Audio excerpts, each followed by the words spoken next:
بی بی عائشہ صدیقیہ وائی پیغمبر علیہ السلام و فرمائل ما عمل آدمی من عمل یوم النحر د لوی اختر په ورځ باندې د الله په دربار کې د مسلمان بهترین عمل چې کوم دی عزیزانو نیک عمل آغا احراق دم وینه تویول قربانی کول پس علالول سیرلی علالول داغی سیغویی علالول وش علالول د الله رسول فرمای په دا ورځ باندې تر دینو بیا لوی نیکی چې دا هغه نسته پیغمبر علیه الصلاۃ والسلام فرمای دا تا چې کوم وش یا غویی یا پس یا سیرلی دا تا علال کی پیغمبر علیه الصلاۃ والسلام فرمای د قیامت په ورځ به د وړی د قیامت په ورځ به د شونګری د قیامت په ورځ به د غوښې راواخله د قیامت په ورځ د شکران راواخله د قیامت په ورځ د ټول بدن راواخله دا بستا د نیکی په پله کې ایښول کیږي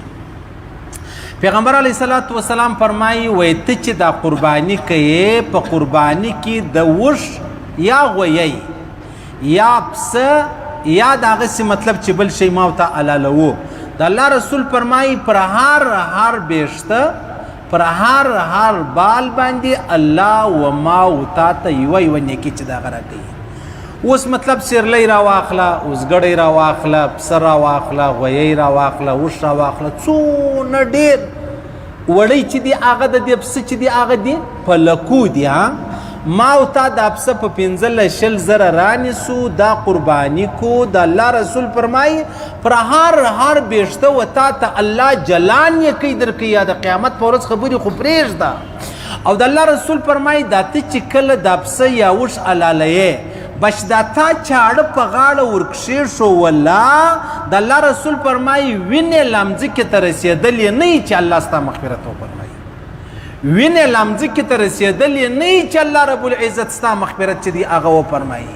او بیا خبره دا د عاجزانو په دې کې داسې نه ده چې الله رب العزت زموږ غوښې یا چمړه د دې مطلب الله فرمایي چې زما دا پکار دی یا الله فرمایي ستا دا قرباني چې ته زما په دربار کې کوې زما دا شی پکار دی ستا نیت ستا خلوص ستا اخلاص ستا ایمان ستا د ثواب نیت الله فرمایي زما دا پکار دی غوښې هم ستا چمړه هم ستا حتی رسۍ لا ستا پروا نه لري صحیح سلو نو په دې وجه باندې عاجزانو قرباني کول دا ډیر لوی نیک عمل دی د الله د رسول صلی صحابي پوښتنه وکول یا رسول الله دا قرباني نو و چش دا اوس څه کیسه ده دا خیر خو به یي پیغمبر علیه الصلاۃ والسلام ورته وفرمایلې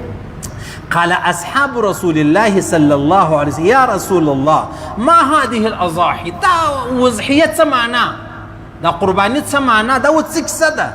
قال سنة أبيكم إبراهيم صلوات الله عليه وسلامه دا ستی دا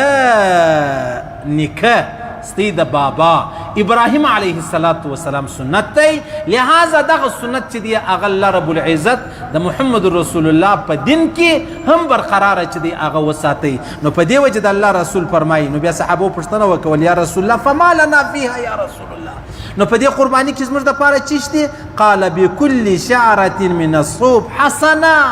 پر هر بال الله رب العزت و تاته و ماته که قرباني وکوي وای ونیکی چې د هغه راکوي نور هغه چې اجر دی د ابراهیم علیه السلام سنت دی د پیغمبر علیه السلام سنت دی د پیغمبر علیه السلام طریقه دا خو لا ګر سره پرېږده یا پر هر بال باندې و ما و تاته الله رب العزت یوای ونیکی چې د هغه راکوي